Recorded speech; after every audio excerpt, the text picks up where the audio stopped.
The rain came down in sheets that night. Not the soft, forgiving kind that patters gently against a window pane and lulls you toward sleep. This was the hard, cold, relentless kind that turned roads into mirrors and made the world outside feel hostile and indifferent. The kind of rain that drives even the most stubborn people indoors and reminds you that the weather does not care what you have planned. Marcus Elliot Webb was not the kind of man who went indoors just because the weather had decided to be unpleasant. At 61 years old, Marcus had long since stopped expecting the world to arrange itself around his preferences. He had grown up in a 2-bedroom house in Sumter, South Carolina, the third of 5 children born to a woman who took in ironing for a living and a man who drove a delivery truck 6 days a week.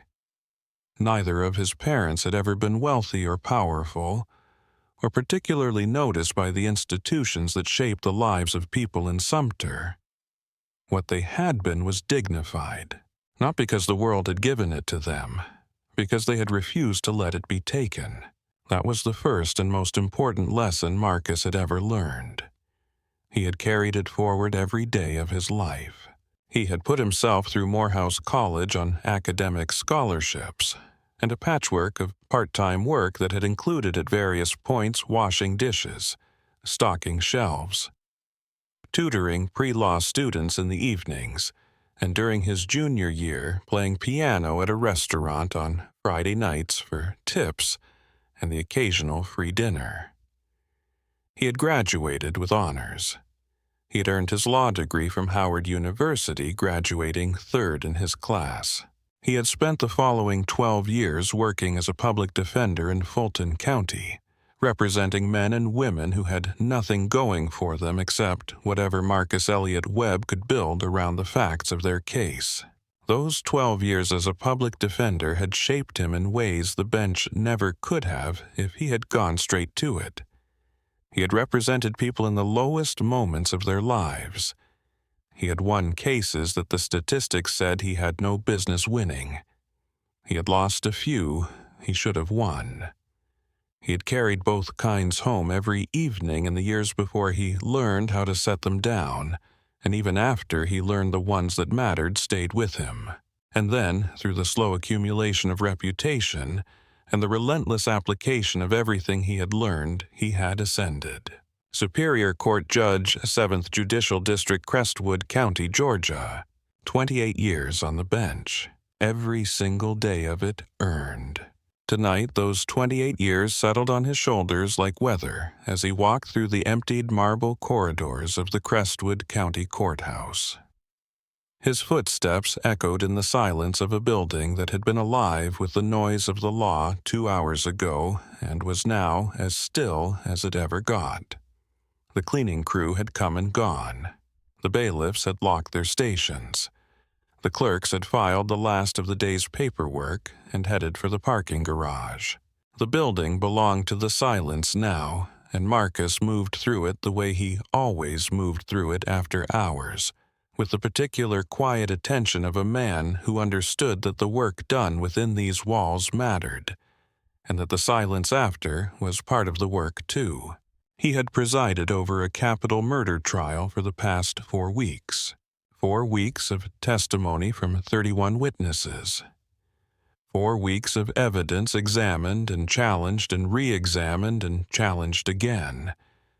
4 weeks of 2 sets of attorneys trying to move him and 12 jurors toward their respective versions of truth, while Marcus sat above all of it and held the line. Tonight the jury had been sent to deliberate, and Marcus had spent another hour in his chambers reviewing the instructions he had given them. He had found 2 places where he wished his language had been more precise. He noted both. He could not change them now, but he would carry them into the next time. He locked his chambers. The heavy oak door clicked shut behind him, and the sound rolled down the marble corridor and faded. Under his arm, sealed carefully inside a black waterproof garment bag, was his judicial robe. It needed professional cleaning before Friday. Next week, he was presiding over the swearing-in ceremony for the new class of attorneys admitted to the Georgia bar, and the robe had to be immaculate. It always had to be immaculate. He had never once, in 28 years, walked to the bench in a robe that was anything less than perfectly pressed. He was not going to start now. He had first worn that robe on a Tuesday morning in October 28 years ago. He remembered standing in the small robing room off his chambers alone and looking at himself in the mirror as the heavy fabric settled on his shoulders.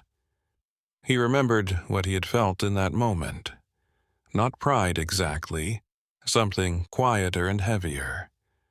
The sense of arrival at something he had been moving toward his entire life, and alongside it fully and immediately the understanding that the weight of what that arrival required was now his to carry.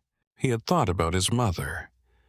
He thought about her every time he put the robe on.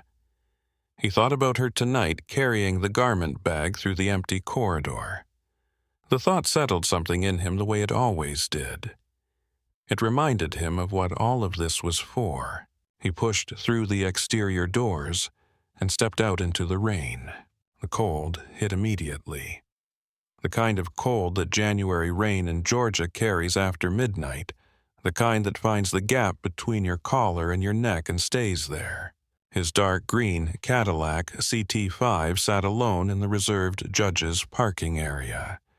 The security lights caught the rainwater beading on the hood in thin rolling lines. He had bought it 2 years ago, paid cash, registered it in his name, insured it with the same provider he had used for 19 years. There was nothing complicated about that car. Everything about it was exactly what it appeared to be. He settled the garment bag across the back seat and hung it from the dry cleaning hook above the rear window, adjusting the hanger carefully so the weight distributed evenly across the bag. He had once let a robe come back from the cleaner with a crease in the left shoulder where the bag had shifted during the drive. He had not made that mistake again. The drive from the courthouse to Pinehurst Ridge was one Marcus had made thousands of times. It was not a long drive. On a normal evening, under normal circumstances, it took about 18 minutes. He had driven it in all kinds of weather and at all kinds of hours, and it had become over the 17 years he had lived on Fernwood Court a kind of decompression chamber between the world of the courtroom and the world of his home. He used those 18 minutes the same way every time. He did not turn on the news. He did not make phone calls. He did not dictate notes into his recorder the way he sometimes did during the day. He drove, and he let the drive do its work. He thought about the capital murder case. He thought about the victim, a 23-year-old man named Deshaun Garrett, who had grown up 3 miles from where Marcus had grown up in Sumter, who had come north to Georgia looking for work, and had ended up instead in a chain of circumstances that led to a night that could not be undone. He thought about the defendant, a 41-year-old man with a prior record, and a lawyer who had worked hard, but not always smart. He thought about Carol Ann Price, sitting in the front row every day, her hands folded in her lap, her eyes steady on whatever was happening in the courtroom at any given moment. 28 years. He had never stopped carrying the cases home.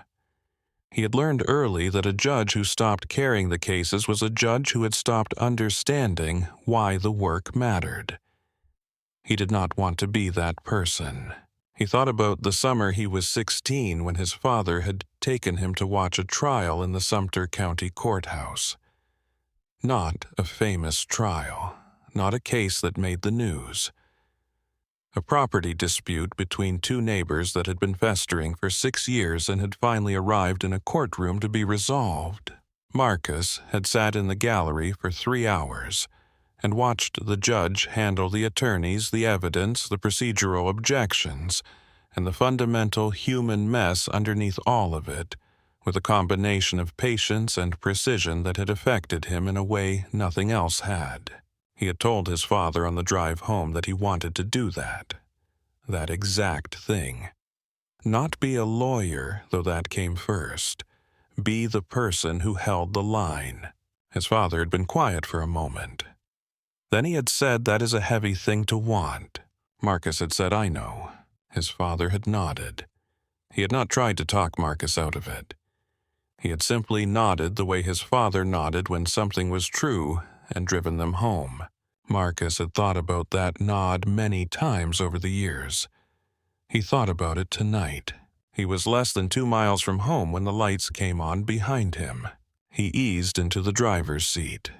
The leather smelled faintly of cedar from the small sachet in the center console. He turned the heat up 2 degrees. He buckled his seatbelt with a quiet click. He backed slowly out of the space. The classical music station came on with the engine. A string quartet something from the late Romantic period that he recognized in shape without immediately placing. He left it on. He let the sound of it fill the car and let the evening begin to recede. He was less than 2 miles from home. The roads through Pinehurst Ridge were empty at this hour. The oak trees, lining both sides of the street, arched their bare winter branches overhead, the branches crisscrossing against a low sky like the ribbing of a cathedral vault. The houses sat far from the road behind long driveways and mature landscaping and iron gates, their windows dark and their interiors entirely private. Everything in this neighborhood communicated wealth without announcing it. Earned wealth mostly. People who had made decisions well and maintained them carefully. Marcus drove at 34 miles per hour. He had driven this stretch of road thousands of times in the 17 years since he had moved into the house on Fernwood Court, and he drove it at 34 every single time. Both headlights functioning. Registration renewed 3 weeks ago. Tags current, insurance paid in full, hands at 10 and 2. He was thinking about the jury, about the instructions he had given them, and whether the section on reasonable doubt had been as precise as it needed to be. He was thinking about a woman named Carol Ann Price, the victim's mother, who had sat in the front row of the gallery every single day of the 4-week trial, and who had looked at him this morning with eyes that held a question he was not permitted to answer. He had been doing this long enough to know that he was going to carry those eyes home with him. He had been doing this long enough to understand that the carrying was part of the job, not a failure of the job. He never saw the police cruiser until the lights came on behind him, red and blue, blazing, filling his rearview mirror with color that was far too bright for this hour and this empty road. The siren gave one short, sharp wail, not a request, a command. Marcus glanced at his speedometer. 34 miles per hour. He looked at the road ahead, empty. He looked in the mirror again. The cruiser was directly behind him, lights going full. A sensation moved through his chest that he recognized with a precision born of experience. He had felt it before. Not often, but enough times that its texture was completely familiar to him. It was not panic. It was not guilt. It was the particular, specific, quietly devastating feeling that existed beneath everything else in his life. Beneath the degrees and the title and the 28 years and all the discipline that had built those things. The knowledge that in this moment, in this car, on this road, those things might not matter the way they should. He knew the statistics. He had cited them in his courtroom. He had watched them move through the lives of the people who came before him. He activated his right turn signal. He pulled the Cadillac slowly and deliberately onto the shoulder, decelerating smoothly, stopping beneath a flickering street lamp. He shifted into park, cut the engine. He rolled all 4 windows down, even in the rain, because he wanted whoever was approaching to have a completely clear, unobstructed view of the interior of the vehicle, and no reason to be uncertain about what they were approaching. He placed both hands open, palms down flat on the top of the steering wheel.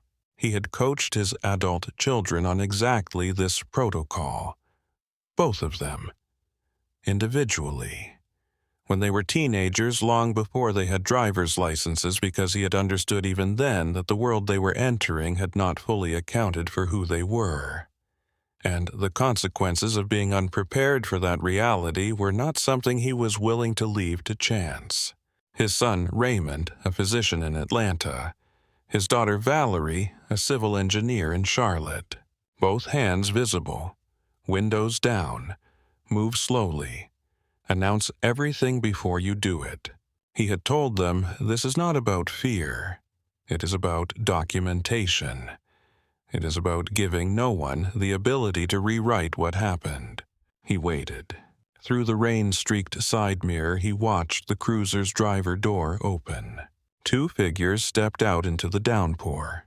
The first one moved with his chest pushed forward, and his shoulders rolled back, and a particular swagger that Marcus recognized from testimony. From the accounts of defendants who had sat across from him and described in careful and frightened language what it felt like to be approached by a man who wore authority like armor over something else. Officer Dale Pruitt was 31 years old. 6 years on the force. Broad through the shoulders. His dark hair was cropped short under his department cap. His jaw was set in the anticipatory tightness of a man who had already composed the ending of this story before he reached the car. His right hand hovered near the butt of his service weapon as he approached. Not a gesture of safety, a statement. Dale Pruitt had accumulated 19 documented use-of-force complaints in 6 years on the force. 14 of them involved black men.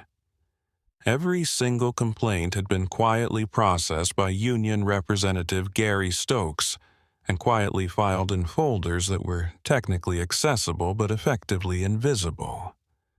Pruitt was known within the department as a stat hound, someone who manufactured stops to inflate his numbers. He was known more quietly as someone who resented the particular mix of wealth and blackness that Pinehurst Ridge represented. He had made stops on these roads before without documented cause. None of that history was visible to Marcus in the mirror. He only saw what Pruitt projected. The posture, the hand near the weapon, the chest puffed against the rain. Behind Pruitt, trailing by several feet on the passenger side of the Cadillac, came Officer Sean Novak, 24 years old, 8 months on the force. His first assignment, his first training officer, Novak had been experiencing for approximately 5 of those 8 months a specific and growing discomfort that he had not yet found the language to name. He had written reports using language he was not comfortable with. He had stood by during stops that felt wrong. He had told himself repeatedly that he was too new to trust his own judgment over a 6-year veteran, that he did not yet understand enough. He was tired of telling himself that, but he had not yet found the moment to stop. He followed Pruitt toward the Cadillac in the rain, his face wound tight with the anticipation of something he could feel coming and did not want to arrive. Pruitt reached Marcus's window. He drove the beam of his heavy maglite directly into Marcus's face without preamble. The light hit his retinas like a sudden impact. Marcus blinked once slowly. He did not turn away. "Good evening, officer." His voice was exactly what it was in the courtroom. Deep, steady, unhurried. The voice of a man whose career had been built on the ability to hold his register regardless of what the room was doing around him. "Is there a problem?" Pruitt ignored the greeting completely. "Keep your hands on the wheel." The flashlight swept the interior of the Cadillac. Across the dashboard, over the leather seats, along the center console, up to the rear seat where it found the black garment bag on its hook. The zipper had shifted slightly during the drive, and through the narrow gap, the heavy black fabric of the judicial robe was just barely visible in the beam. Pruitt's light lingered there for a moment. Then it swung back to Marcus's face. "Whose car is this?" 3 words. Ordinary on the surface. But Marcus had spent 28 years learning to hear what words meant underneath their surface, and he heard these 3 clearly. They meant, "You do not look like you belong here." They meant, "I have already decided something about you, and I am waiting for you to confirm it." "This is my vehicle, officer." He kept his voice level and his hands still. "May I ask why I was pulled over?"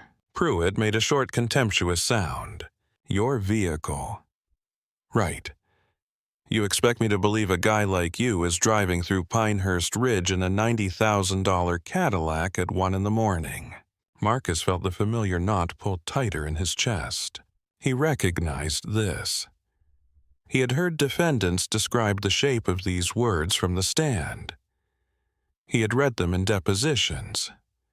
He recognized the particular construction of racial assumption dressed in the language of professional skepticism, and he recognized in the 3 seconds following Pruitt's statement that revealing his title now would not produce the outcome a reasonable person might expect. A man who had already decided that a black man driving an expensive car in this neighborhood was a criminal would not become more reasonable upon learning that the man held a judicial appointment. He would become threatened. He would escalate. Marcus did not want de-escalation. Not the quiet kind. Not the kind that could be buried. He wanted a complete and irrefutable record. "I live in this neighborhood," Marcus said. "I am returning home from work. What is your reasonable suspicion for this stop?" The legal terminology hit Pruitt the way it always hit men who had grown comfortable with unquestioned authority. Like a door being closed when they expected it to be open. "Oh, we got a roadside lawyer." He glanced over the roof of the car at Novak. Not for agreement, for audience. Then he leaned in close to the window. "I will tell you my suspicion. My suspicion is that this car does not belong to you. My suspicion is that you are going to hand me your license and registration right now, or I am going to drag you out through that window. Do you understand me?" Marcus did not flinch. "My wallet is in my breast pocket. My registration is in the glove compartment. I am reaching for my wallet now. Do it slow." Every movement was slow and announced. He extracted his driver's license with 2 fingers. He reached across the car in a single deliberate arc to the glove compartment. He removed the registration and the insurance card. He held all 3 out through the window with both hands fully visible. Pruitt snatched them. He examined the license. Marcus Elliott Webb. He checked the registration. Marcus Elliott Webb. He looked at the photograph. He looked at Marcus. He looked at the photograph again. The photograph matched the face. The name matched the registration. The registration matched the plates. Every document was exactly what it claimed to be. Pruitt's jaw only set harder. "Fake ID," he said. He tapped the plastic card against his knuckles. "Good quality. But I have seen better. Where did you steal the car from?" "Officer." Marcus's voice dropped 1 register. "That is a valid, state-issued driver's license. The vehicle is registered in my name. I have complied with every request. If you are not issuing a citation for a traffic violation, I am asking whether I am free to go. You are not going anywhere. Step out of the vehicle. I am politely declining, as you have not provided a lawful basis for detaining me." From the passenger side, Novak's voice came over the roof. "Mitch?" It was careful, restrained. "The registration matches the ID. Maybe we run it through dispatch before we go any further." "Shut up, Tyler." Pruitt did not look away from Marcus. "I know what I am looking at." He reached for the door handle. This is your last chance, out of the car. Marcus made the calculation precisely.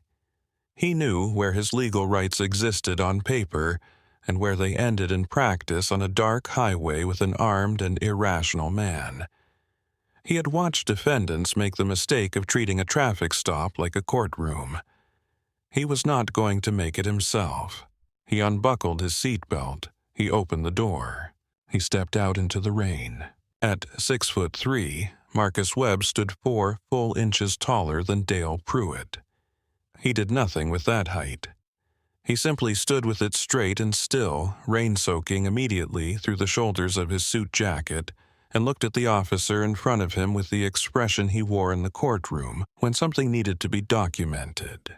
Watchful, patient, present. The height seemed to affect Pruitt the way certain things affect certain men. Not with deference, with offense. As though this man standing upright and level was itself an act of defiance. "Turn around, hands on the roof." Marcus turned, both palms flat on the wet metal of the Cadillac. He spread his stance when Pruitt kicked at his ankles. He said nothing. The pat-down was aggressive and found nothing because there was nothing to find. Novak stood on the other side of the Cadillac with his flashlight pointing at the ground. He had been watching this stop from the beginning with the specific dread of someone who knows a situation is going wrong and has not yet found the spine to do anything about it. He had watched Pruitt refuse to simply run the plates, which would have taken 45 seconds and resolved every question Pruitt claimed to have about the vehicle. He had watched Pruitt declare the identification fraudulent without bothering to examine it properly. He had heard the way Pruitt spoke about the neighborhood, about what kind of person belonged here at this hour, about what it meant that this man was driving this car. He had heard all of it. He had said quietly that maybe they should run it through dispatch. He had been shut down. Now he was watching Pruitt conduct an aggressive search of a vehicle that had not been legally stopped on the basis of legitimate probable cause, driven by a man who had done nothing except present valid identification and politely ask why he had been pulled over. Novak was 24 years old. He had 8 months of experience. He was aware of both of those facts.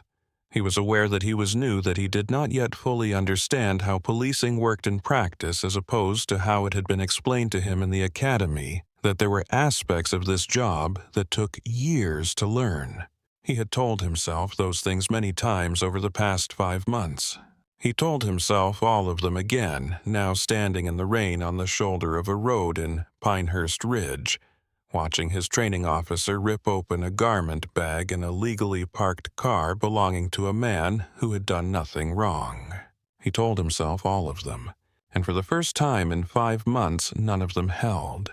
The thing in the garment bag was heavy and black and formal, and he had not yet seen it clearly, but something in the weight of it and the way it fell, and the specific cut of the fabric was already registering in the back of his mind as something that did not belong in the category of stolen goods. Pruitt pulled it out into the rain, and Novak saw what it was. Not with certainty. Not yet. He was not certain until he Googled it in the cruiser. But looking at it in the rain, looking at the formal pleating and the bell sleeves and the solemn weight of the fabric, a cold and particular feeling moved through him that was not something he had a good name for, but that he would later, in the sworn statement he wrote in the precinct at 2 a.m, describe as the moment he understood that he had run out of reasons not to act. He had not acted. Not at the roadside. Not when the cuffs went on. Not when the charges were invented. He had stood there with his flashlight pointed at the ground and done nothing. He was not going to do nothing again. Pruitt's flashlight moved into the back seat. It swept the interior. It traveled up to the hook above the window. It found the garment bag. Pruitt grabbed it.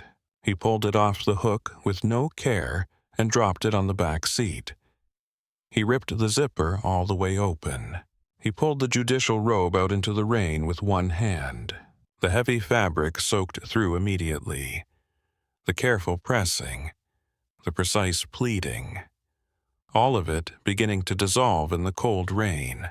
Pruitt held it up and turned toward Novak with a laugh that had nothing genuine in it. "Well now, look at this." He walked toward Marcus with the robe held out. He pushed the wet fabric into Marcus's field of vision. "What is this?" "A church costume you singing in the choir. Stealing cars on weeknights, praising the Lord on Sundays. That is a judicial robe." Marcus's voice was quiet.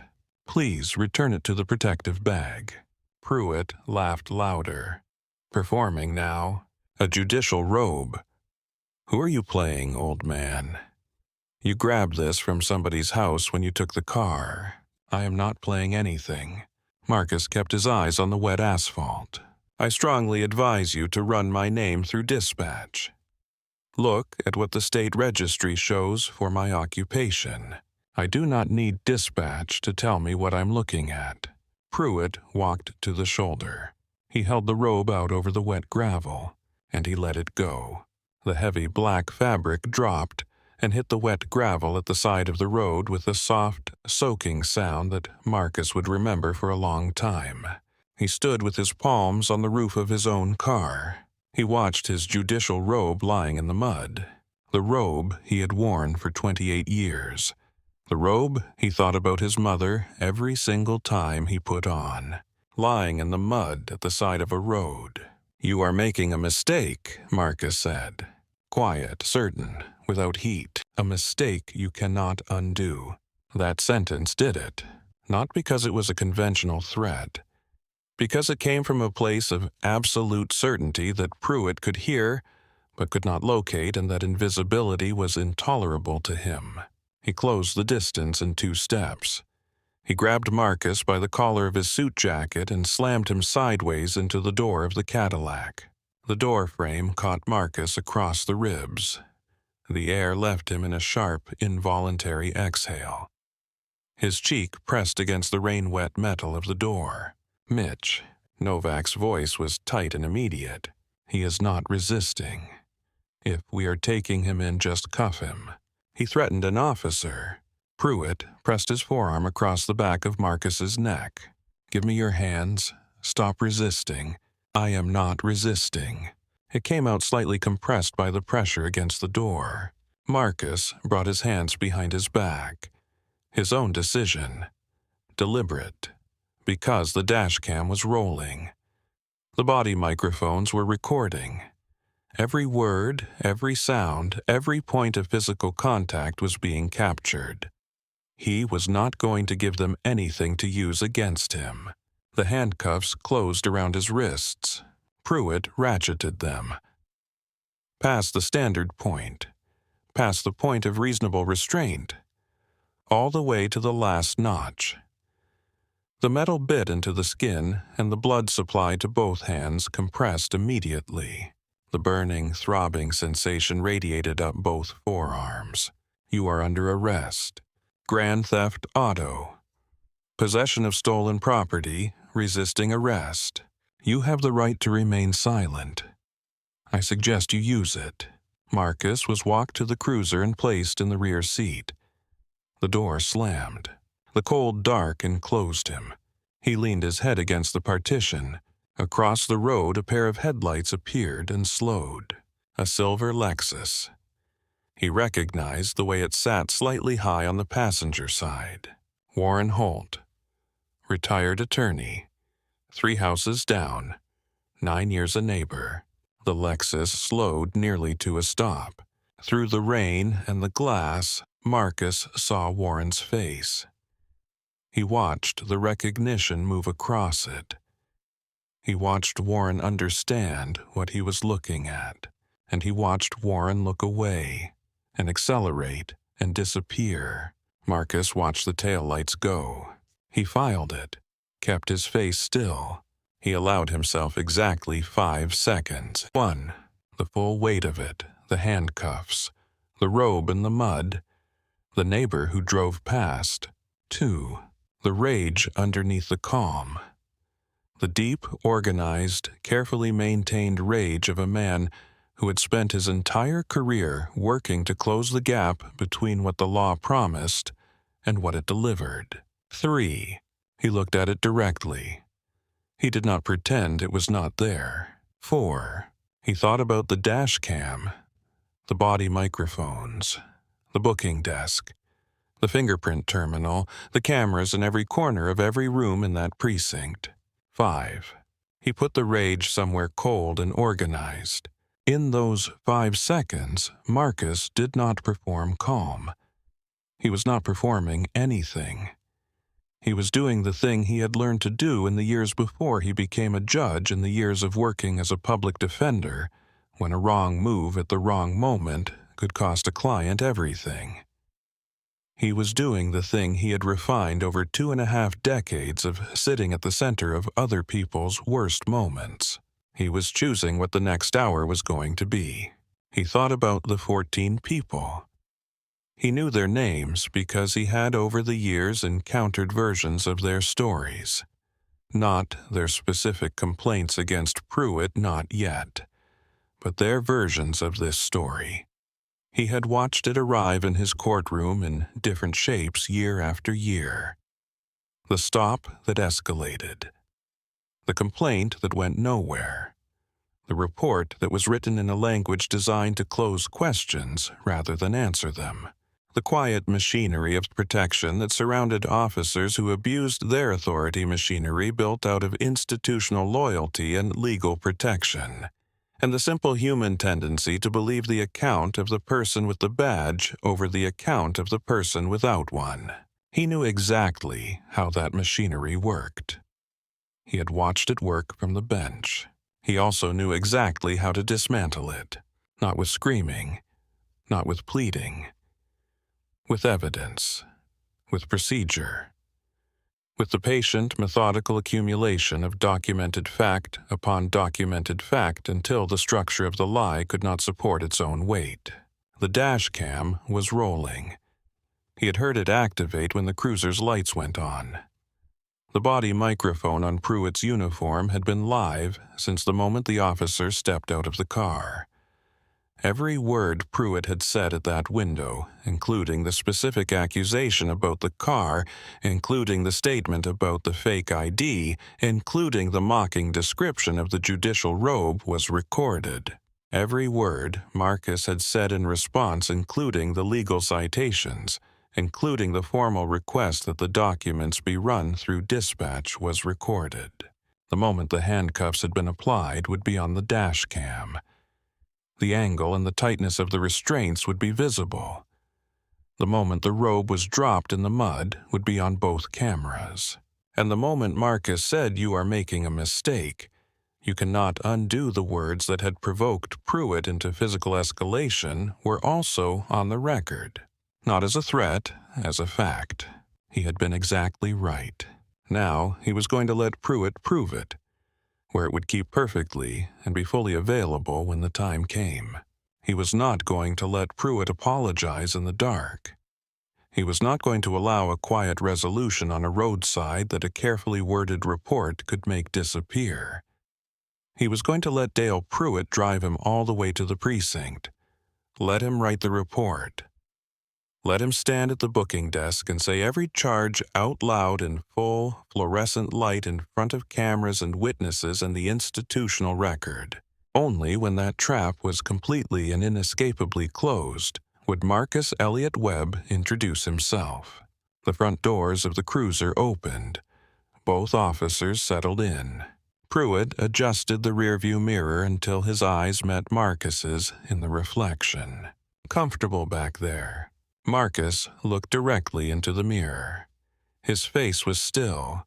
His eyes were level. "I am exactly where I need to be, Officer Pruitt. Drive." The cruiser pulled away from the shoulder.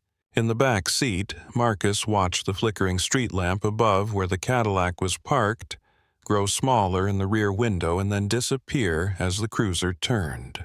He thought about the robe in the mud. He thought about it, lying on the gravel, soaking in the rain. The precise pressing of the dry cleaner dissolving in the water. the careful work of preparation for next week's ceremony, dissolving in the cold January rain at the side of a road, while a 31-year-old officer who had never once been seriously held accountable for anything laughed and called it a church costume. He had felt many things in the seconds after it landed. He had felt the rage, which he had described to himself as clean meaning. It was not the tangled, helpless rage that came from having no options. It was the clear, purposeful rage that came from having a great many options and knowing exactly which one was right. He had felt the grief. Not a personal grief, not entirely. A larger grief.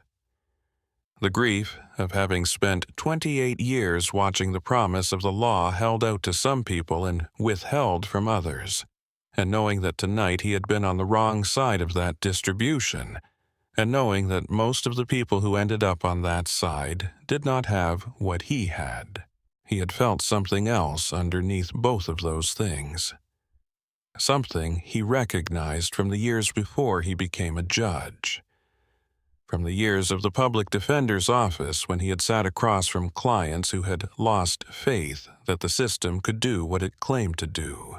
When he had had to look them in the eye and tell them that it could, that it was imperfect and slow, and that the weight of the burden was distributed badly, but that the promise at the center of it was real and was worth fighting for. He had believed it when he said it. He believed it now. But belief was not passive. It was not the comfortable conviction of a man who had never had to test it. It was the hard-won, still-standing conviction of a man who had spent a lifetime watching the gap between the promise and the practice, and who had decided very deliberately that the response to that gap was not to give up on the promise. It was to close the gap. Tonight, in the back of this cruiser with his wrists throbbing and his suit soaked, and the mud-stained memory of his judicial robe fresh in his mind, he was going to close a piece of it. Not for himself, for the 14 people whose complaints had gone nowhere. For every person who had ever stood at the side of a road in the rain and been told without words, but with perfect clarity, that they did not belong there. He was going to close it the only way he knew how, with the law, with documentation, with every single frame of footage, and every single word in the record, and every single provision of the consent decree he was already composing in his mind. He was exactly where he needed to be. The cruiser drove on through the rain. The Crestwood County 12th Precinct sat on the corner of Holloway and 5th Avenue, a squat institutional building that had been constructed in the mid-1970s with no particular ambition beyond utility. The exterior was poured concrete and wire-reinforced glass and overhead lights at the entrance that cast everything below them in a flat, institutional yellow. Inside the building delivered on its promise.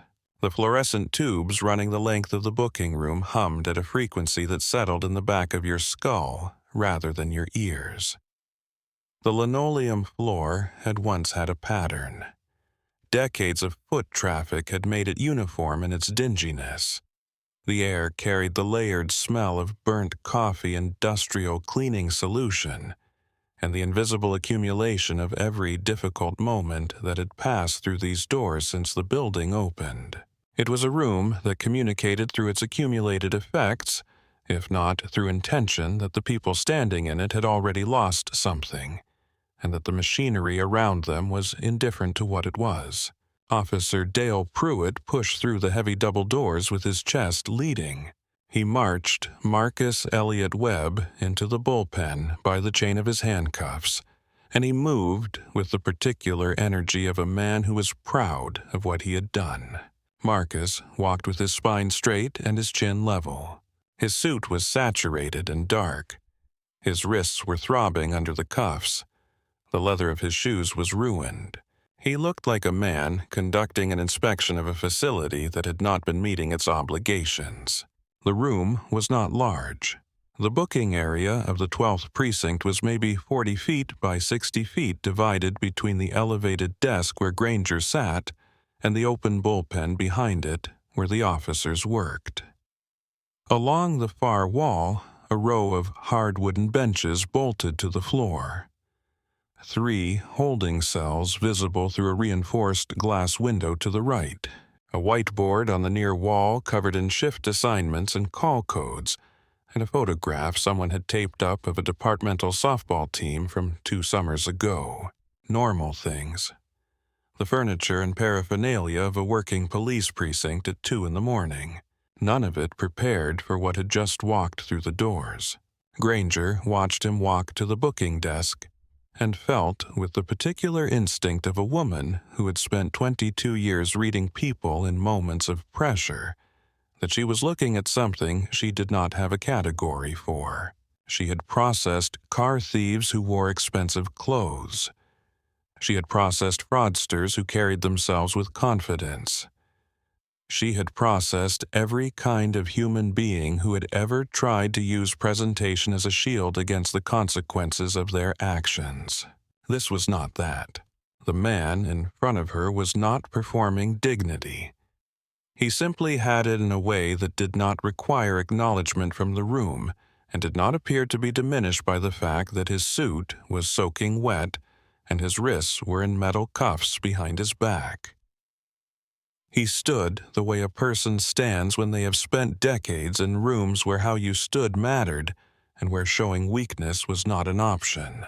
She had seen that particular kind of bearing exactly once before in this booking room, and that had been the night the district attorney himself had come in to personally review evidence in a high-profile case, and he had stood at her desk for 20 minutes with exactly that quality of presence.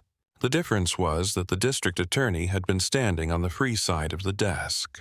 She looked at Pruitt, who was leaning against the booking counter with his chest still pushed forward, still performing the role he had decided to play on the side of a road in Pinehurst Ridge. She looked back at the man in handcuffs. Something was wrong here. She did not know yet what it was. But her 22 years were telling her with complete clarity that something was wrong. She opened her mouth to ask Pruitt again about the ID, and then Marcus turned his face toward the security camera in the corner, and she watched him do it deliberately purposefully, like a man who had just confirmed the position of a crucial piece of evidence before presenting it. And then he spoke. Desk Sergeant Phyllis Granger looked up from her terminal when they came through the doors. She had been behind this desk for 22 years. She had processed every configuration of trouble that Crestwood County had available. Car thieves at every skill level, domestic disputes in every variation, drug offenses, confidence men, fraudsters who had convinced themselves they were artists. She had seen the full spectrum. She made her initial read in the first 3 seconds the way she always did, and then kept reading because the initial read was telling her something that warranted a second look. The suit, the posture, the face which was not frightened and was not defiant and was not any of the things she routinely encountered on a person standing in that spot at 2 in the morning. This man did not fit any pattern she had seen. "Got a live one, Sarge." Pruitt said it with the particular energy of a man announcing something he was pleased about. Grand theft auto possession of stolen property resisting arrest and a fake ID. Pulled him out of a $90,000 Cadillac over on Elm and Mapleton. Granger looked at Marcus. She looked at Pruitt. She looked at Marcus again. "Let me see the ID," she said. Her voice did not convey conviction. Pruitt dropped the wallet on the desk. Granger opened it. She pulled out the driver's license and examined it under her desk lamp. She turned it at multiple angles. She felt the weight of the card. She checked the texture of the laminate. She had confiscated fraudulent identification cards many times in 22 years. She knew what they felt like. The print quality was off on fakes. The laminate sat differently. The plastic weighed slightly wrong. None of those tells were present here. This was not a fake. The double doors opened again. Officer Sean Novak came through carrying the black waterproof garment bag under one arm and the judicial robe half folded and still dripping from the rain in his other hand. He had picked up the robe from the gravel at the roadside. He had not been instructed to. He had done it because leaving it there had felt wrong in a way he could not have fully articulated but could not ignore. In the back of the cruiser waiting, while Pruitt called for the impound truck, he had tried to stuff the robe into an evidence bag. He had stopped. He had held it up under the small interior light of the car and looked at it properly. The formal, deep pleating. The weight of the material. The wide bell sleeves that fell in precise, considered lines. He had opened his phone. He had searched for the cut of a Georgia Superior Court judicial robe. The image that came back had matched almost exactly what he was holding in his hands. He had sat with that understanding for a moment. Then he had gotten out of the car and carried the robe inside. He set it on the booking counter without speaking. He did not know yet exactly what he was going to do. He was in the space between understanding and action. But the understanding was there, fully formed, undeniable. "Get a load of this, Sarge." Pruitt gestured at the robe. Some kind of church dress. Probably grabbed it from the car when he boosted it. Log it as miscellaneous stolen garment. Granger looked at the fabric on her counter. She looked at the pleating. She looked at the sleeves. She did not say anything yet. Marcus turned his face toward the security camera in the upper corner of the booking room. He checked the angle. He made sure his face was clearly in the frame. Then he spoke. For the record, everyone within earshot went slightly still. The time is 1:53 in the morning. I am formally requesting that these handcuffs be loosened. They have been tightened beyond the standard of reasonable restraint without justification. They are cutting off circulation to both of my hands. I am experiencing nerve pain and numbness in both wrists. Granger looked down at his wrists. Even from across the booking desk, she could see the swollen, discolored skin pressing against the metal. The bruising forming at the edges. Loosen his cuffs, Pruitt. He is not cooperating, Sarge. He threatened me at the roadside. I am keeping them on. He threatened you. With what? He told me I was making a mistake and was going to lose my badge. Granger looked at Pruitt for a long moment. She opened her log. She made a notation. Marcus looked back at the camera. He gave a single slow nod to the lens.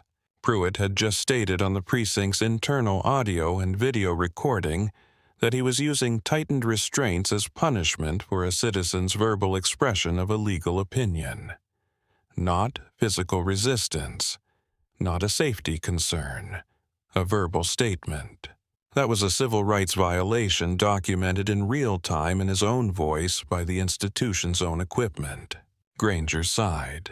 Fine, let's get him in the system. My name is Marcus Elliott Webb.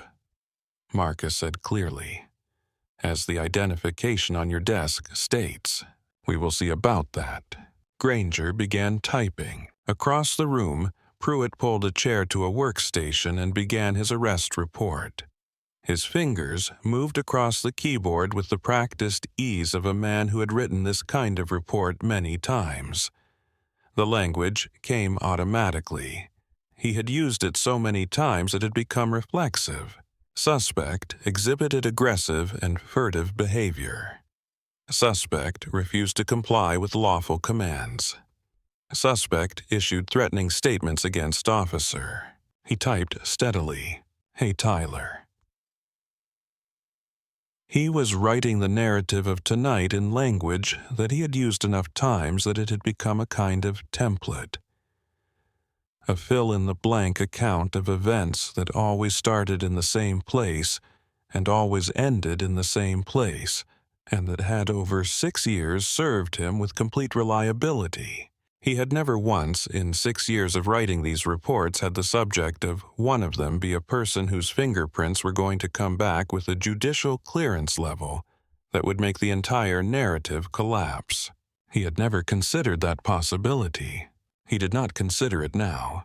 He composed his account of events with the particular confidence of a man who has never been wrong in the way that truly matters, who has made decisions that have had consequences for other people, and has never faced consequences himself, who has operated for 6 years with the deep, unconscious certainty that the system around him existed to absorb his choices and protect him from their outcomes. He described Marcus Webb's behavior at the traffic stop as aggressive and non-compliant.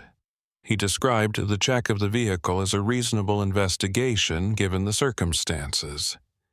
He described the discovery of the garment bag and its contents as the identification of suspicious and likely stolen property. He described the handcuffing as a necessary safety measure in response to the suspect's threatening behavior. He described the suspect's repeated references to legal rights and procedures as an attempt to obstruct and delay consistent with someone who was familiar with the legal system through prior criminal involvement.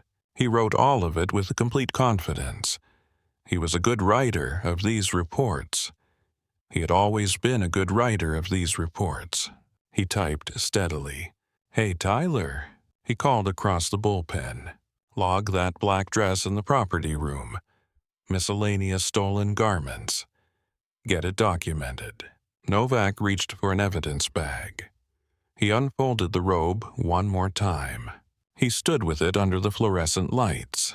He had been a patrol officer for 8 months.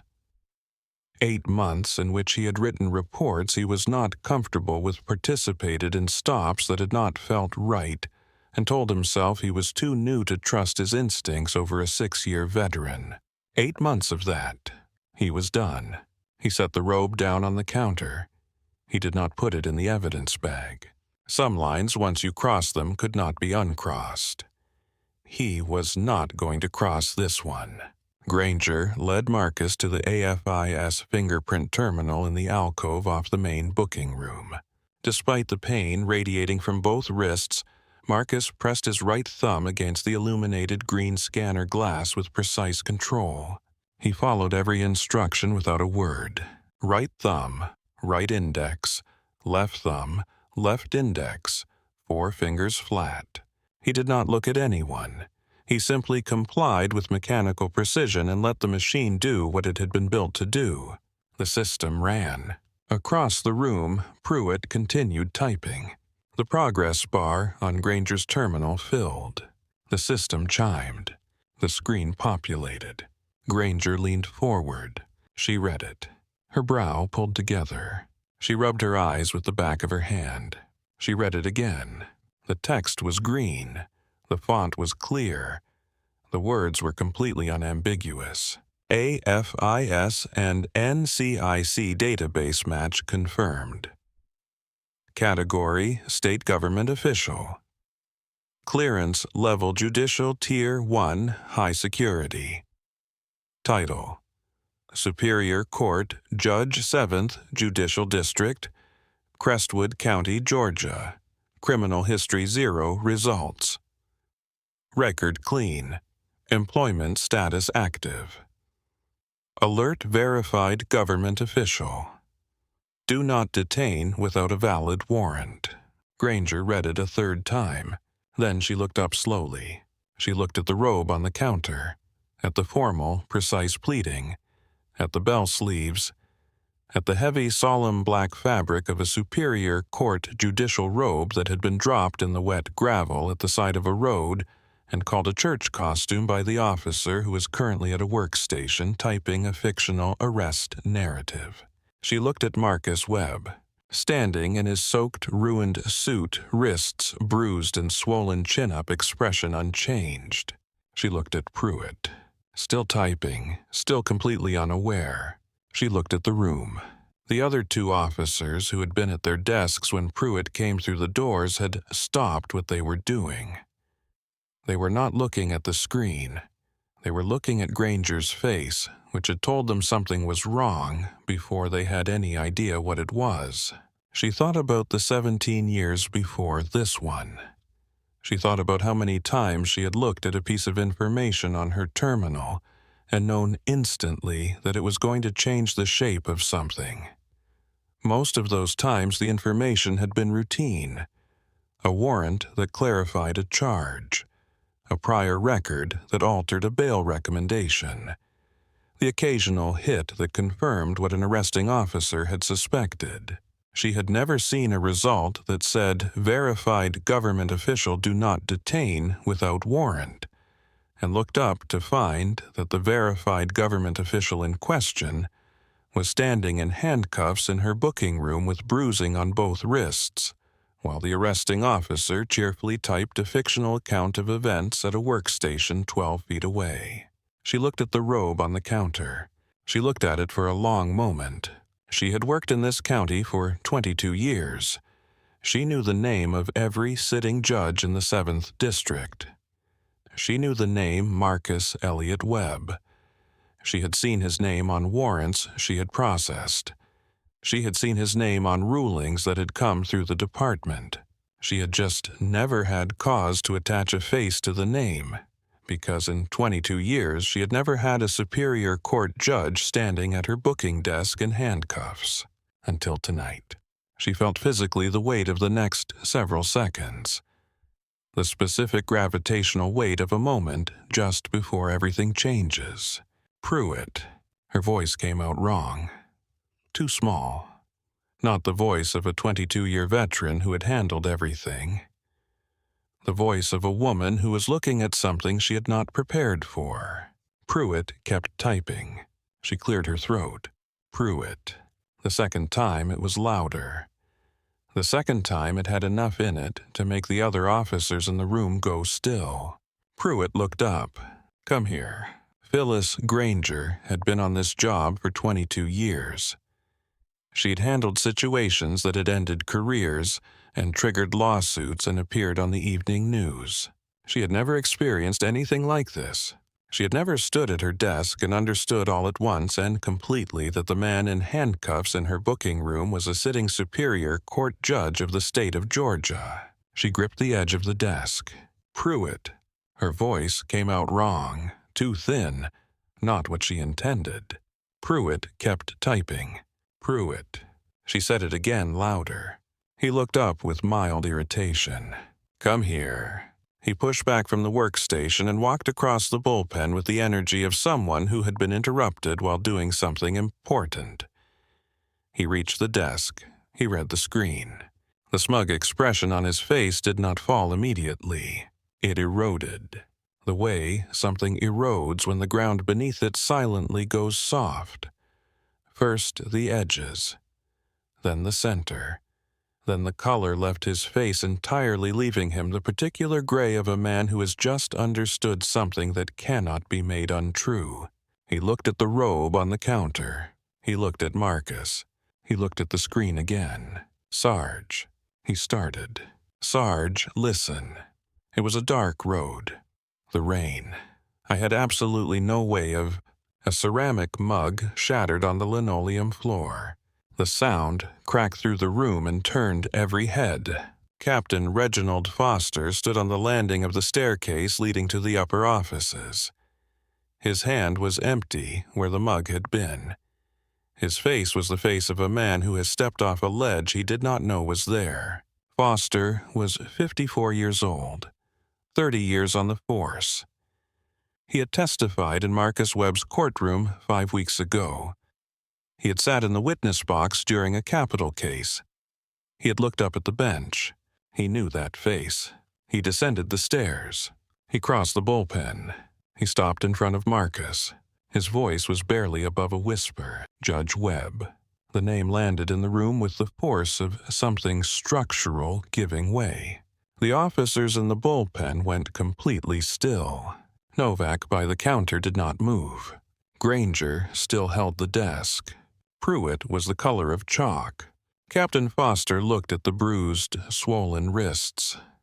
He looked at the ruined suit.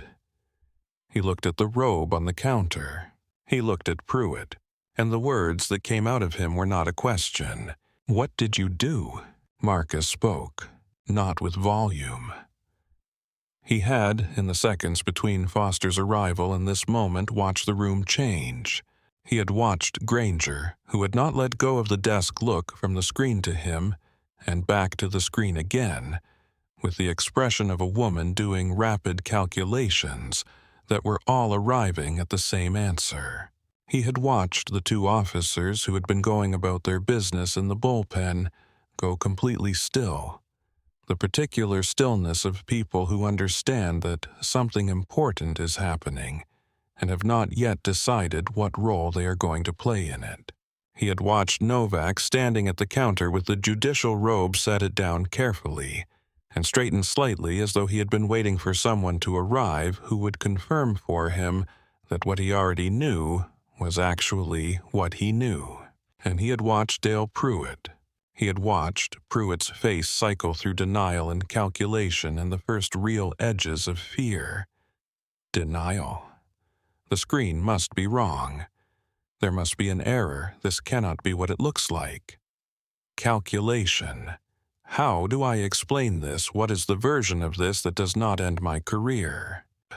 Fear, the slow-spreading understanding that there was no version of this that did not end his career, because the man standing in front of him had been in the courtroom of someone's bench long enough to know exactly how all of this worked, and had every piece of it documented and was not going to let any of it disappear. Marcus had watched all of that move across Pruitt's face. He had felt no satisfaction in it. What he felt was something closer to the particular exhaustion of a man who has watched a preventable thing happen anyway, and is now left with the work of addressing the consequences. He had known from the moment the cruiser turned off Elm onto the service road toward the precinct that this was where tonight was going to end. Not with a quiet apology in a released vehicle and a please accept our regrets. With this room. With this specific moment. It was the moment he had chosen to make possible. He had chosen it because the alternative was a story that could be buried. And he was tired in a way that had nothing to do with tonight and everything to do with 28 years of watching stories get buried, of tired of stories getting buried. Marcus spoke, not with volume. He did not need volume. The room was as quiet as a room could be and still have people in it. Captain Foster. It is a profoundly disappointing evening. Foster moved forward, reaching for words the situation required and finding none adequate. Your Honor. Sir, I do not understand. What happened? Why are you? Marcus raised one hand. Foster stopped. I was stopped on my way home from the Crestwood County Courthouse tonight without reasonable suspicion or lawful justification. My state-issued identification was declared fraudulent. My vehicle, registered and insured in my name, was characterized as stolen property. I was physically shoved against my own car. I was placed in restraints deliberately tightened as a punitive response to my verbal expression of a legal opinion. My judicial robe was removed from its protective bag, held up in the rain, referred to as a church costume, and dropped in the gravel at the side of the road. I was then charged with grand theft, auto possession of stolen property, and resisting arrest. He paused. Not one of those charges has a factual evidentiary or legal basis. He turned to look directly at the camera in the corner of the ceiling. I am requesting that the precinct photographer report immediately to document my injuries. I am requesting that all dash cam footage and body camera recordings from this stop be secured encrypted and placed into evidence immediately. I am requesting that copies of those recordings be transmitted tonight to Internal Affairs and to the office of District Attorney Collins. He looked back at the room. If any of that footage is altered, deleted, or becomes unavailable for any reason, I will treat it as evidence tampering, and I will pursue it accordingly. Foster turned to Granger. His voice had shed everything except the orders. Photographer. Up here, now. Lock the server. Isolate the dash cam and both body cameras. Encrypt everything. One password. Give it to me personally. Granger was already at her radio. Yes, Captain. Foster turned to Pruitt. Pruitt tried. Captain, with respect, I had no way of knowing. It was dark. Rain. He was in a vehicle matching a high-value target profile. I had reasonable, articulable suspicion. Qualified immunity. The phrase was not finished. Do not cite qualified immunity. Marcus's voice cut through the room. Precise, contained, absolute. Qualified immunity does not protect officers whose conduct violates clearly established constitutional rights of which a reasonable person would have known. A reasonable person knows that a valid identification card is not a forgery because the person presenting it is black. A reasonable person knows that driving a legally owned vehicle through a neighborhood where you reside is not grounds for detention or an arrest. A reasonable person knows that handcuffs are a restraint tool, not a punishment instrument. He took one step toward Pruitt. His wrists were still bound. He took the step anyway. You did not make an error in difficult conditions. You made a series of deliberate decisions. Captain Foster did not move. He stood absolutely still. He was watching Marcus Webb the way a man watches someone defusing something dangerous with complete attention and complete restraint. Pruitt's face, in contrast, was doing a series of things that it could not control. The flush that comes with adrenaline. The tightening around the eyes that comes with genuine fear. The particular rigidity of a man who has just realized that the thing he thought he was doing in private has been witnessed from every angle by everyone in the room. Marcus continued, You did not pull me over because I fit a criminal profile.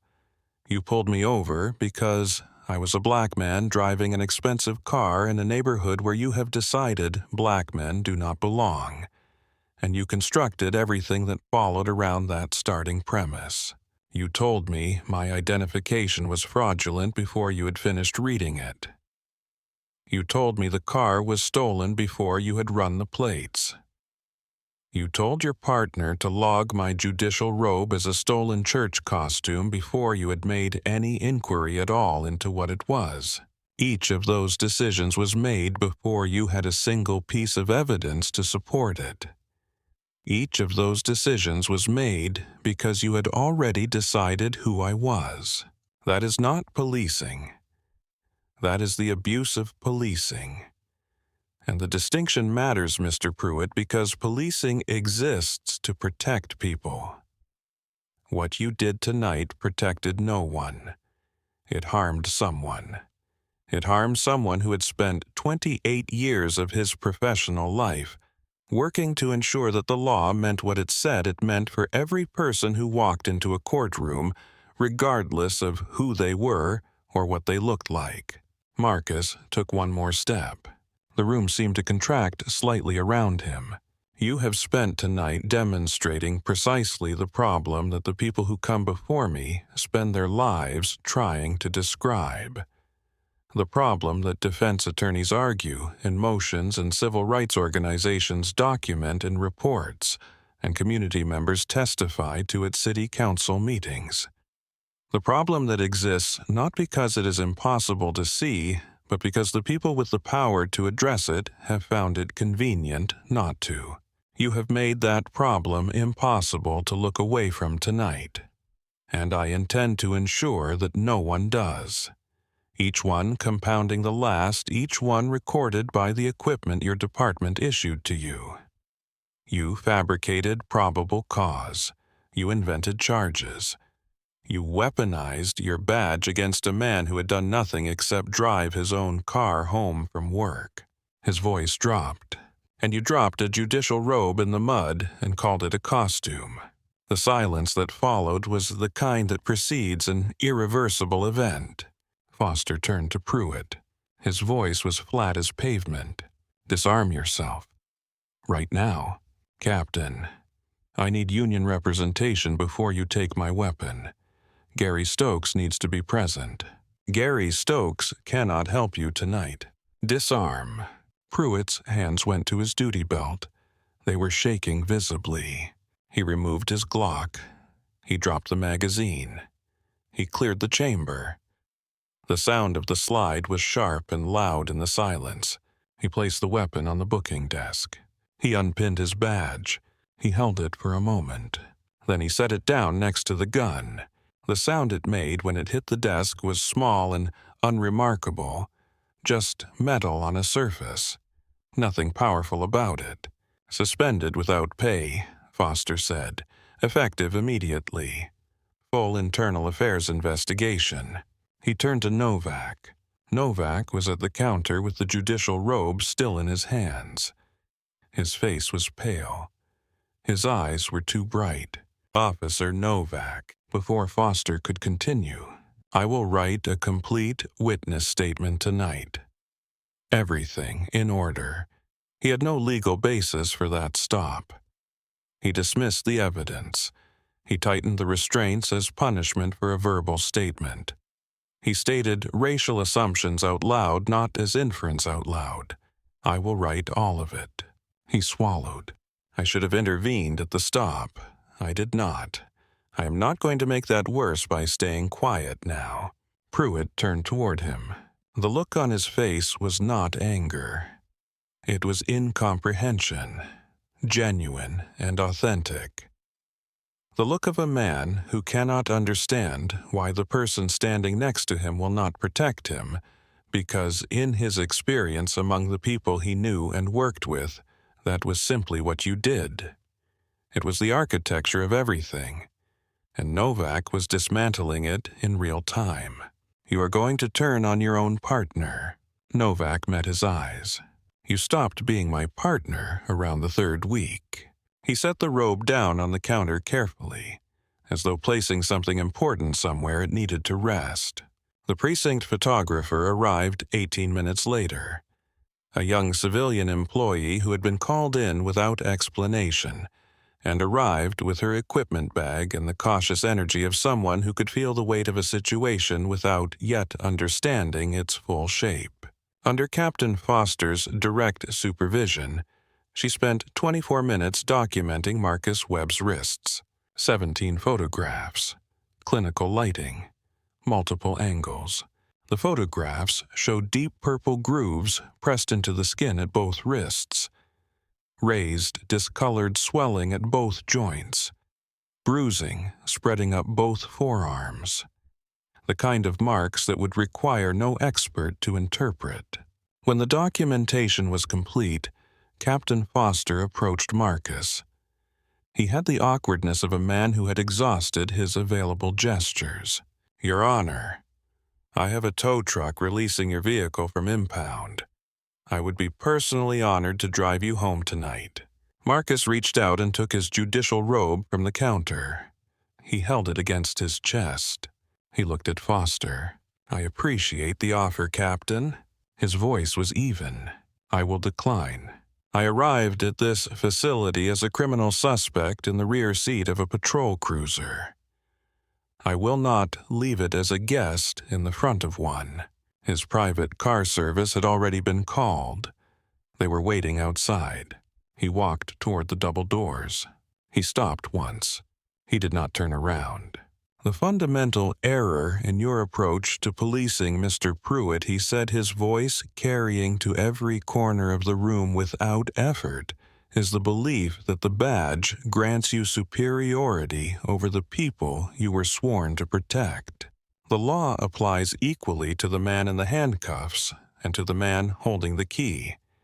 That has always been the entire idea. You will have considerable time to reflect on that distinction. He walked through the double doors, back into the rain, back straight. Steps even, robe held against his chest. The fallout did not arrive like a wave. It arrived the way water arrives when it finds a crack in a foundation. Quietly at first, rising steadily, until one morning you look and the ground has changed. 3 days after the night of the arrest, a 52-page federal complaint was filed in the United States District Court for the Northern District of Georgia. Plaintiff Marcus Elliott Webb. Defendants Dale Pruitt, the Crestwood County Police Department, and the Crestwood County Municipal Government. The city's legal team had expected a number. They had prepared for the standard architecture of these cases: a demand, a negotiation, a settlement figure large enough to communicate seriousness without requiring any fundamental change to the way things worked. They had not prepared for what was actually in the complaint. No compensatory damages, not $1. Instead, Marcus had demanded 5 things drafted with the surgical precision of a man who had spent 28 years writing binding legal orders. A mandatory, court-ordered consent decree requiring a complete and independent revision of the department's use of force policies written by a panel with no ties to Crestwood County. An independent third-party audit of every traffic stop conducted by every officer in the department over the preceding 6 years with specific analysis by race, neighborhood, and outcome. The immediate and permanent decertification of Dale Pruitt from law enforcement in the state of Georgia. The establishment of a civilian oversight board with full subpoena power and authority to compel the production of any departmental document. The reopening of every prior complaint against Pruitt that had been dismissed or suppressed with direct outreach to each of the 14 individuals who had filed those complaints. 14 people. 14 accounts. 14 voices that had not been enough on their own. Marcus intended to make them enough. The mayor's office called his attorney the morning the complaint was filed. They offered a private meeting. A formal apology from the chief of police. A settlement with a figure attached. Marcus Webb's attorney rejected every offer in writing. Each rejection was filed publicly with the court. 9 days after the arrest, Officer Tyler Novak walked into the offices of the Crestwood Courier and sat down across from investigative journalist Dana Okafor. He was not anonymous. He brought his complete, signed, sworn statement and a full, unredacted copy of every second of dashcam footage from the patrol cruiser and both officers' body camera recordings from the night of the arrest. He put his full name on all of it. "I cannot let this stay quiet," he said. "That is the only reason I am here." Okafor published the story the next morning, with the full, unedited footage embedded directly in the article. Within 4 hours, the story was national. The footage that spread the fastest was not the arrest itself. It was not the reveal at the precinct. It was 23 seconds of Dale Pruitt standing on the shoulder of a rain-soaked road in Pinehurst Ridge, holding a judicial robe up in the beam of his flashlight, laughing, calling it a church costume. 23 seconds. And the country understood everything it needed to understand. By noon, the day the story ran, there were people on the sidewalk outside the 12th precinct. By 3 in the afternoon, the mayor had released a statement describing the incident as deeply troubling to his administration. By 5 o'clock, 4 national civil rights organizations had filed supporting legal briefs in Marcus's federal lawsuit. By that evening, it was the lead story on every major broadcast in the country. The story moved through the country with the particular velocity of footage that people could not look away from. Not because it was gratuitously violent. Not because it was sensational in the conventional sense. Because it was ordinary. It was the footage of a routine traffic stop on a quiet road. It was a man asking a polite question and being met with contempt. It was a piece of clothing held up in the rain and mocked. It was the clinical, unhurried process of a man being placed in restraints and walked to a police car. None of it was extraordinary in its mechanics. It was extraordinary only in what it revealed about the assumptions underneath those mechanics. About who the uniform assumed was guilty. About which documents were assumed to be real. About which people were assumed to belong where they were. The commentary was immediate and enormous. Television anchors discussed it. Legal scholars analyzed it. Former police chiefs explained what should have happened at every stage and why it hadn't.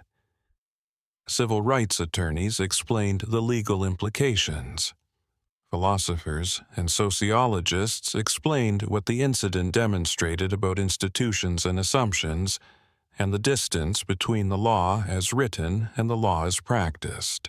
But the most powerful responses were not from experts.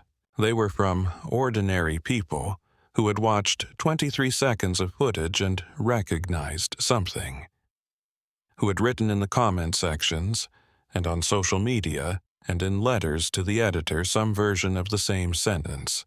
This happened to me. Or this happened to someone I love.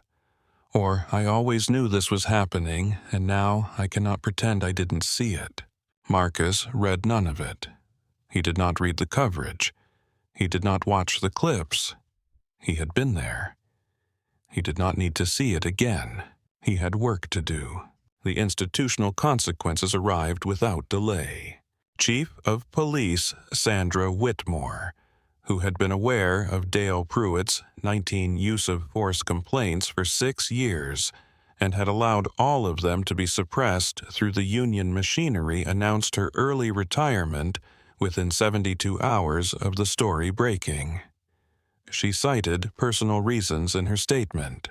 Union Representative Gary Stokes, who had built and maintained the procedural architecture that had kept Pruitt employed and armed despite those 19 complaints, found himself the subject of a state bar ethics investigation before the week was out. District Attorney Bernard Collins convened a grand jury. The indictment that followed charged Dale Pruitt with 3 felony counts: official oppression, aggravated assault, deprivation of rights under color of law. He was facing 11 years in a federal penitentiary.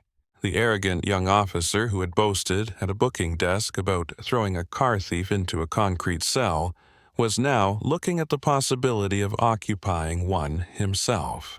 The 14 prior victims whose complaints had been buried over 6 years were contacted by Marcus's legal team.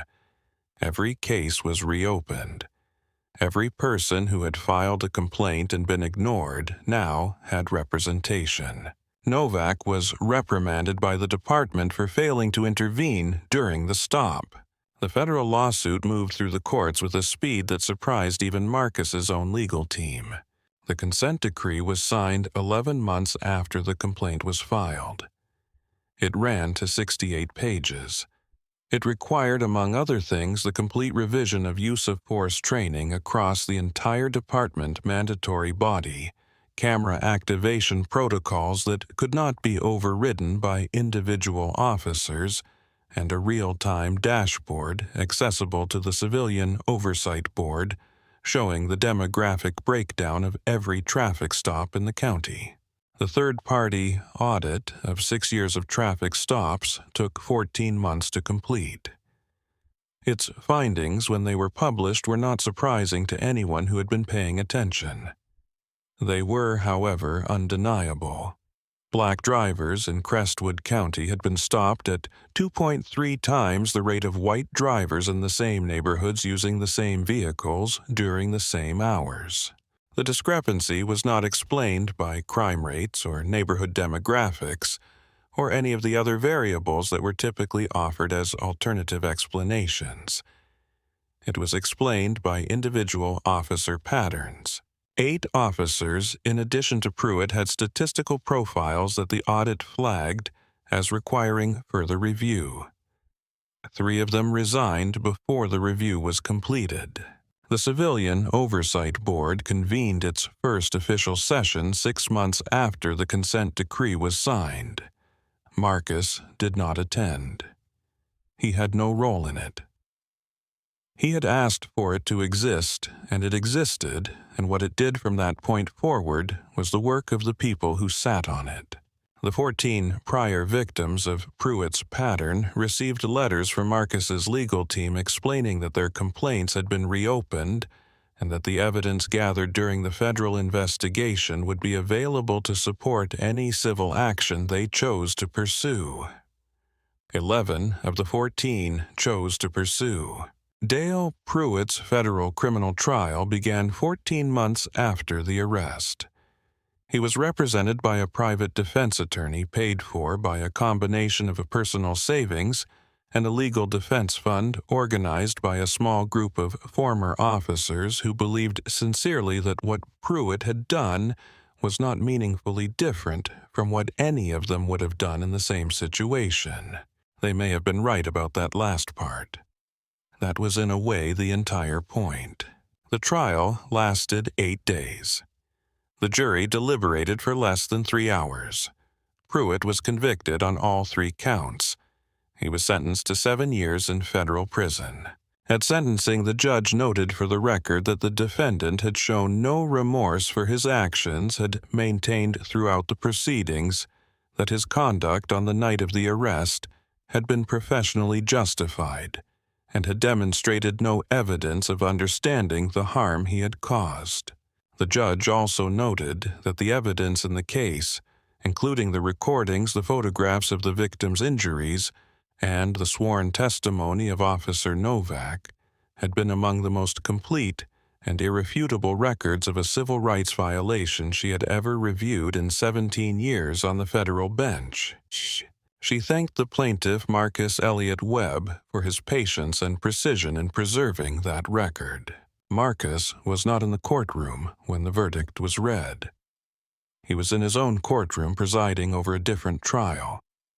He learned the result from his clerk, who knocked on the chamber door during a brief recess and handed him a folded note. He read it. He folded it again. He put it in the top right drawer of his desk next to the list of 14 names. Then he walked back through the door to the bench, because there was work to do. He was placed on 18 months of probationary mentorship under a senior officer with a clean record. He kept his badge. Foster had made that decision based on the full picture. Not only what Novak had done in the 9 days following the arrest, but what he had done on the night itself, standing at the booking counter with a judicial robe in his hands, setting it down and refusing to put it in the evidence bag. And what he had done in walking into a newsroom with his name attached to a sworn statement and 3 hours of footage. It was not a small thing. And Foster was not a man who pretended small things were large or large things were small. 6 weeks after the arrest, on a cool, bright morning that bore no resemblance in any way to the night it was connected to, Marcus walked down the driveway of his house on Fernwood Court toward his Cadillac. A man was standing at the end of the driveway. Warren Holt, retired attorney. 3 houses down, 9 years a neighbor. The man who had slowed the silver Lexus SUV looked at Marcus in handcuffs on the shoulder of a rain-soaked road and driven past. He was holding a gift basket with a bow on it. He wore the expression of a man who had prepared remarks and already suspected they would not be sufficient. Marcus stopped. Harrison. Holt's voice was careful, rehearsed. I saw the story. I saw the footage. I am so sorry. I drove past that night. I panicked. I did not realize. I should have stopped. I should have recognized you. I should have said something. Marcus waited for him to finish. Then he said, You thought what Officer Pruitt thought Warren. You saw a black man in handcuffs on the side of a road in our neighborhood, and your first instinct was not that your neighbor of 9 years was in distress. It was that the police had found what they were looking for. You drove past because that story was easier to believe than the truth. The truth was right there in front of you. 9 years of evidence, 9 years of knowing who I was. And you set all of it aside in about 4 seconds. Holt's face went deeply red. Harrison, please. It was not like that. I panicked. I was not thinking clearly. We are not judged by our intentions, Warren. We are judged by what we do in the moment when doing the right thing costs something. Marcus walked past him, no basket taken. No handshake. No scene. Just the truth left standing on the lawn where it could be whatever Warren chose to do with it. Marcus opened his car. He sat down. He drove to work. Because there was work to do. There was always work to do. 28 years on the bench had given Marcus a particular relationship with patience. Not the passive patience of a man who waited for things to come to him, the active patience of someone who understood that the most important work was often the slowest work, and that slowness was not failure. It was the appropriate pace of something built to last. He had watched cases move through the appeals process for years. He had watched consent decrees get negotiated for months before a single word was agreed upon. He had watched the law change slowly in response to accumulated evidence and accumulated pressure, and he had understood that the accumulation was not accidental. It was the result of people deciding in moment after moment to document and preserve and fight rather than accept and move on. He was one of those people. He had always been one of those people. The night of the arrest had not changed that. It had confirmed it. In the 3 months since that night, Marcus had received letters. Not from lawyers or legal organizations, though those came too. Personal letters, sent to the courthouse address forwarded to his chambers. Letters from people all over the country who had seen the footage and had written to tell him that the same thing had happened to them, or to their husbands, or to their sons, or to their fathers. Not all of them had been stopped by an officer like Pruitt. Not all of them had been stopped in Pinehurst Ridge or a neighborhood like it. Some of them had been stopped on rural highways in states far from Georgia. Some of them had been stopped in parking lots and shopping centers and on streets in their own neighborhoods. What they all had in common was the particular specific experience of being looked at by someone with a badge and a gun, and being told without a single explicit word that the fact of who they were was itself suspicious, that they required explanation, that their presence needed justification, that the assumption before any evidence had been considered was against them. Marcus had read every letter. He kept them in a folder in the bottom drawer of his desk, beneath the folder with the 14 names. He did not talk about them publicly. He did not mention them in interviews, the few he had given. He had not brought them to his attorney or filed them as supporting evidence. They were private. They were the reason, not the legal reason, the human reason, the reason that the legal reason mattered. He read the last one the evening before he came back to the bench. A letter from a woman in Memphis whose son had been stopped 17 times in 3 years. 17 documented stops. 3 citations, all of which had been dismissed. 14 stops that produced nothing except a record of having been stopped. She wrote, "I show him your story. I tell him the law can still work the way it is supposed to work. I tell him that there are people in it who still believe what it says about itself. I hope that is still true."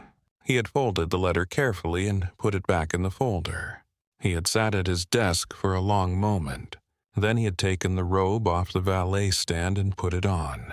The security guards at the entrance to the Crestwood County Courthouse stood slightly differently as Marcus came through. They had always stood professionally for him. But there was something else in it today. Something that was not just professional courtesy. It was the particular stillness of people who have watched someone they respect walk through something and come out the other side with their spine intact. He walked to his chambers. The robe was on the valet stand in the corner. The dry cleaner had done extraordinary work. Every pleat was immaculate. The heavy black fabric hung in precise formal folds as though it had never been anywhere except exactly where it belonged. Marcus stood in front of it. He thought about the rain, about the mud, about the 5 seconds he had allowed himself in the back of a police cruiser counted carefully put away precisely, about the 14 names on the list he kept in the top right drawer of his desk. 14 people who had needed what he had needed that night, and had not had what he had. The title, the access, the institutional standing. The 28 years of knowing exactly how the law worked and exactly where to apply it. He thought about all of them. Then he reached out and took the robe from the stand.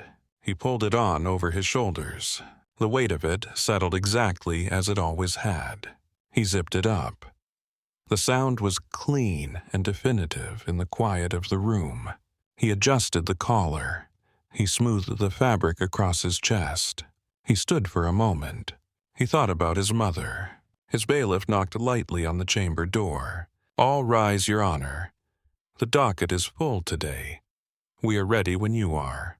Marcus looked at his reflection in the glass of his office window. He saw a man who had been handed the worst version of what this country could do to him, and had refused to become smaller because of it. He saw a man who had understood standing in the rain with his hands behind his back that the fight was never on that roadside. It was here, in this room, at this bench, with this robe on his shoulders, with this gavel in his hand. He picked up the gavel. He turned toward the private door to the bench. He walked through it.